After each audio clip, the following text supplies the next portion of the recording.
my channel, Mary Sakura TV. Guys, ang ituturo ko sa inyo ngayon, ang shrimps and pork shumai. Japanese style ang gagawin ko ngayon, guys, ha?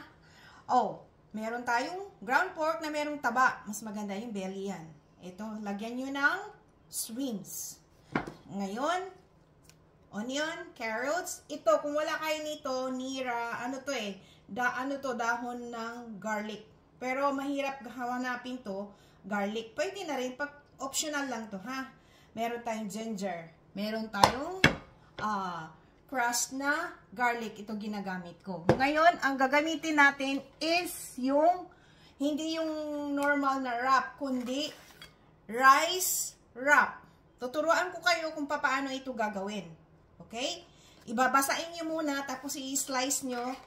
Ang shumai natin ngayon ay iluluto ko sa rice cooker. I-steam ko siya.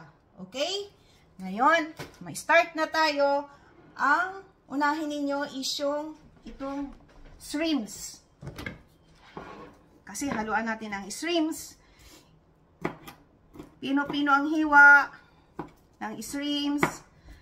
Tapos kakagtarin nyo yan, ha? Ito na, guys, ang shrimps. Yan, pino-pinuhin nyo, guys, ha? Talagang ano siya. Talagang pinong-pino. Para paghalo mo doon sa pork, ground pork na giniling is hindi masyadong halata. Hindi siya lalaki. Hindi ba masyado na ano. Yan. Yan. Isang tabi muna natin. Lagyan mo dito. Mamaya natin ihalo yan sa ground pork. Okay? Ngayon, guys, pipinuhin na natin yung sibuyas. Kung meron kayong food processor na electric, okay lang. Ito manual, ha? Manual lang siya. Manual lang yung ginamit ko. Ngayon, hihilain nyo lang siyang paganyan, no? Yan. Mapipino na ang hiwa yan. Okay? Pinuhin pa. Ito na siya, gayo. Napino ko na siya. Ito lang ang manual lang ang gamit kong food processor. Ngayon, isang tabi nyo siya dito sa iba. Sa plato. Kasi lalagyan natin siya ng tawag dito, harina para dumikit doon sa karne. Ngayon, ang gagawin natin, ito naman siya. Itong carrots.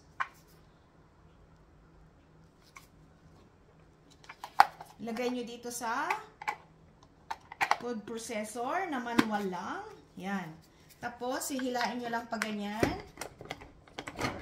Yan. Guys, ito na siya, oh. Pinong-pino na siya. Ngayon, lagyan nyo ng cornstarch 1 tablespoon para dumikit siya sa karne. Okay? Kailangan maraming sibuyas para manamis-namis. Yan. Yan. Lagyan nyo siya ng cornstarch, then halo. Guys, ayan na siya. Nilagyan ko na siya ng cornstarch 1 tablespoon. I-mix nyo para mahalo. Ngayon, magtitimpla na tayo. Ilagay nyo itong garlic na dahon. Yan. Mga 1 tablespoon lang. Lagyan nyo na siya ng garlic na mince. Yan.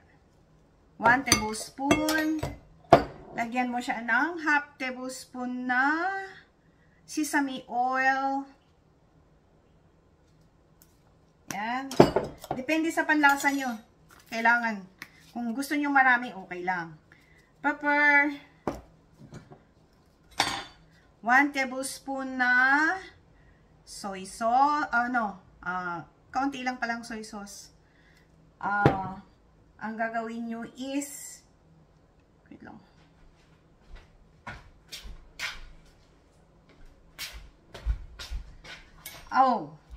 Lagyan nyo siya ng half spoon ng oyster sauce.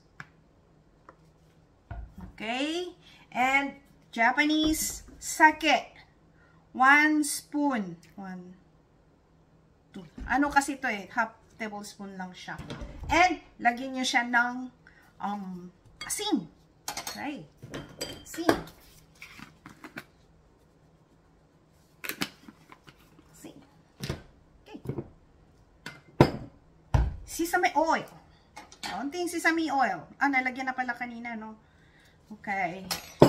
Ngayon, mag-crush kayo ng ginger. 1 teaspoon lang na ginger. Okay?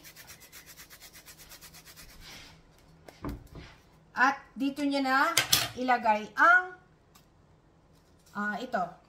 onion and carrots. Ngayon guys, i-mix nyo lahat sa kamay mabuti. Okay? Ganyan. Kamut-kumutin nyo. Yan.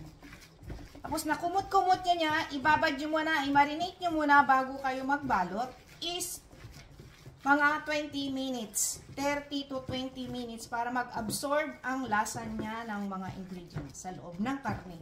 And later on, ipapakita ko sa inyo paano ilagay ang shrimps. Dito na natin ilagay ang shrimps. Okay? Pag na halo-halo nyo ng mabuti, ganyan and then sa kamay, mix nyo sa kamay ang shrimps ng mabuti. Kailangan. Kalimutan ko guys, lagyan nyo pala ng half teaspoon lang na patis. Okay? Guys, ito na siya. Ngayon, i-marinate nyo, ibabad nyo muna ng 20 minutes. Okay? Babalik ako sa inyo. Habang nagbababad tayo ng karne guys, ito ang ating gagawing wrap rice, gawa siya ng rice, hindi yung sa normal natin na siya yung ginagamit natin lagi is yung gawa sa flour. Ito hindi naman rice. Basain nyo siya guys.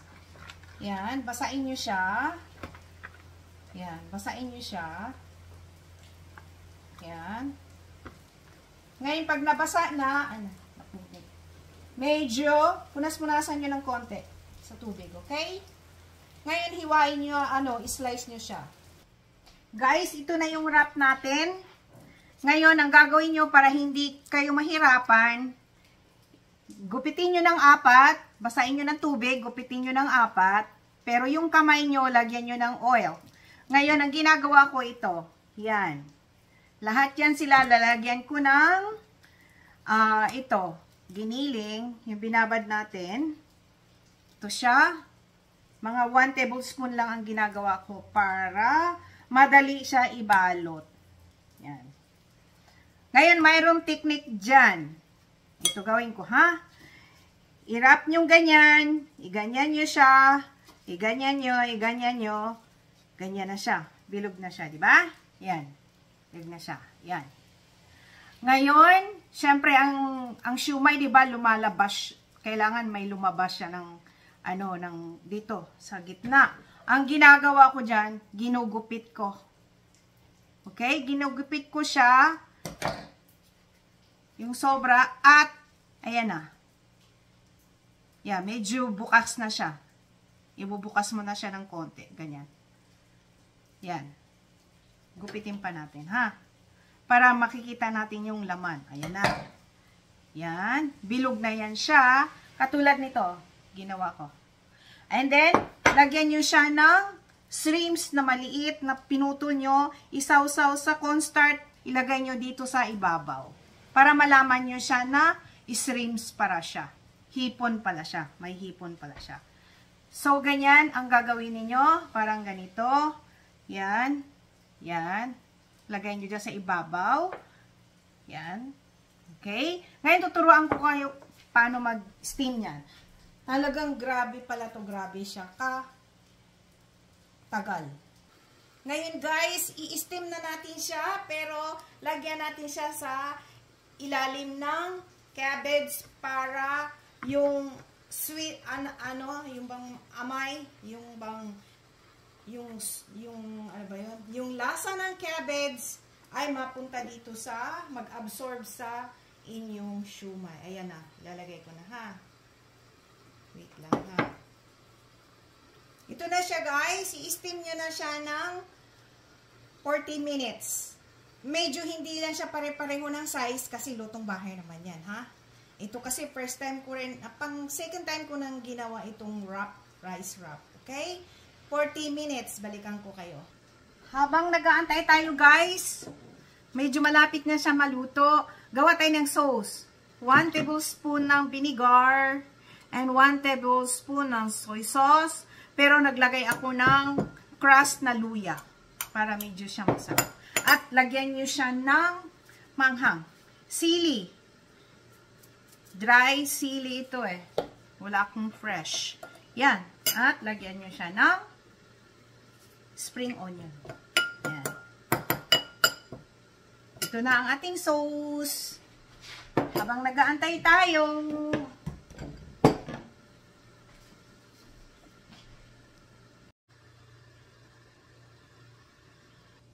Hello guys, ito na ang ating shrimps and pork shumai. Gawa na siya. Naglagay ko sauce. Kung iba naman, kung gustong kumain ng may sauce na may mustard, okay lang. Pero ako gusto ko rin, minsan hindi, minsan okay. Pwede rin ang wasabi.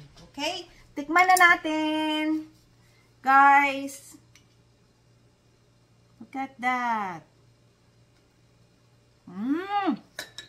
Sarap. Try nyo guys. Napakasarap. Hindi sa biro. Kung ayaw nyo ng rice wrap, pwede kayong bumili ng pang shumai na wrap. Okay? Thank you for watching. Please subscribe, like, and share. And i-click nyo na rin yung notification bell para palagi kayong updated sa aking mga bagong video. Bye! God bless all. Yummy. Ito ang shrimps and pork, ground pork, shumai. Okay, the Japanese style. Naman niya. Gawa siya sa rice wrap. Bye!